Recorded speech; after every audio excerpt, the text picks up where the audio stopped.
You have never once been asked how you are doing. Not really. Not in a way that was waiting for a real answer. And the strange part is you stopped noticing, because somewhere in there you decided that being the one who gets asked was a thing for other people. There is a specific silence in a truck sitting in a driveway. Engine off. Hand not on the door yet. Nobody inside the house knows you are out there. Nobody inside the house knows that you sit out there. And you do not know how to explain to anybody that the hardest part of the entire day is the 8 feet between the truck and that door. My phone rings and I already know. Before I look at the screen, I know what it is going to be, and I know I am going to say yes, because that is what I am for. Somebody's car, somebody's money, somebody's bad news, arriving whenever it wants to.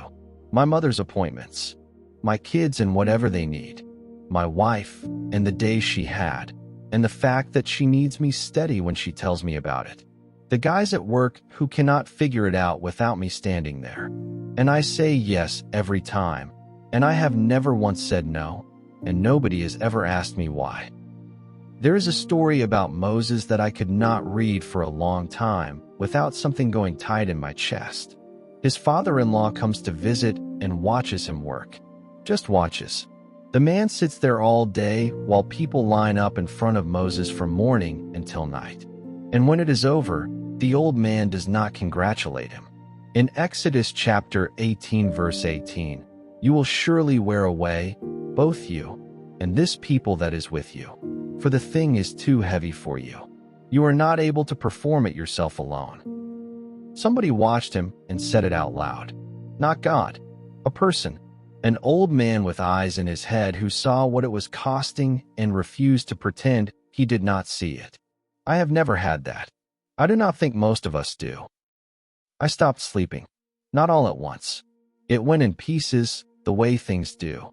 I would lie there running through the list, and the list never ended. And by the time I got through it, the alarm was going off, and I would get up and put on my boots and go do it again. Jacob worked 20 years for a man who cheated him 10 times and never thanked him once. And when he finally said what it had actually been like, he did not talk about his feelings. He talked about his body. In Genesis chapter 31 verse 40, this was my situation. In the day the drought consumed me, and the frost by night, and my sleep fled from my eyes. Heat all day, cold all night, and no sleep. That is not a complaint about a hard season. That is a man telling you what it did to him. I read that, and I understood that this is old. That men have been wearing themselves down to nothing for as long as there have been men, and that God let it be written down in a book so that somebody like me would find it when he had nothing left and know he was not the first. There is a difference between weak and worn, and nobody has ever bothered to explain it to the man who is both. It is not weakness that you are tired. You are tired because you have been carrying it. Those are two entirely different things, and nobody has ever told you the difference. I did not want to be needed anymore. I loved them, and I did not want them to need me. And I could not say that to a single living soul, because what kind of man thinks that? I sat with that for a long time, and I hated myself for it. And then I found Paul saying it, not hiding it, saying it, straight out, to people he had poured his whole life into. In 2 Corinthians chapter 12 verse 15, I will most gladly spend and be spent for your souls. If I love you more abundantly, am I loved the less? He asked it, out loud. The more I love you, the less I get back. Is that how this works? The Apostle Paul, who wrote half the New Testament, sat down and asked that question in a letter that people have been reading for 2,000 years. So the resentment was not the thing disqualifying me. It was the sound of a man who had been spending himself for a long time and had never once been asked if he had anything left. And here is what I did not know. Here is the part that took the ground out from under me. I thought I was doing it. All of it. Every year, every call, every yes. I thought I was the reason it had not fallen apart. And there is a line in a book almost nobody reads, where God is talking about a whole people who never once thanked him and never once noticed him.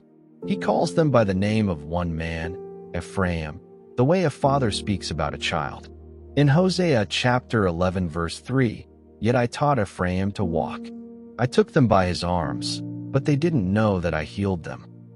God is describing people he was holding upright while they thought they were walking on their own, and they never once knew it.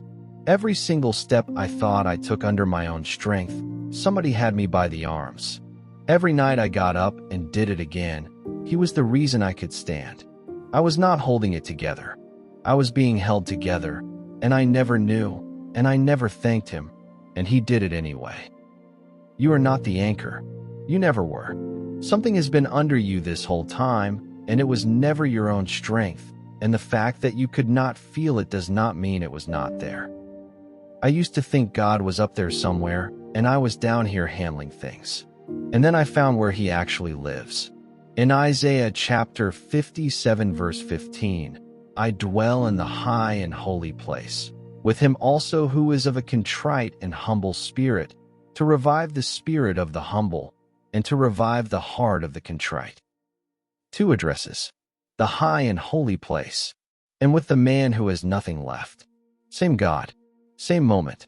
He is not waiting at the top of something for you to climb up and reach him. He is already sitting where you are. You are not weak. You are worn, and he is not standing over you asking why you could not carry more. He is the reason you carried anything at all. If this found you today, comment held and leave what you are carrying in the comments. We will pray over it with you by name. Stay until the very end. We left something there for you. Screenshot it, or write it down if you need to, and keep it close for the days when nobody thinks to ask.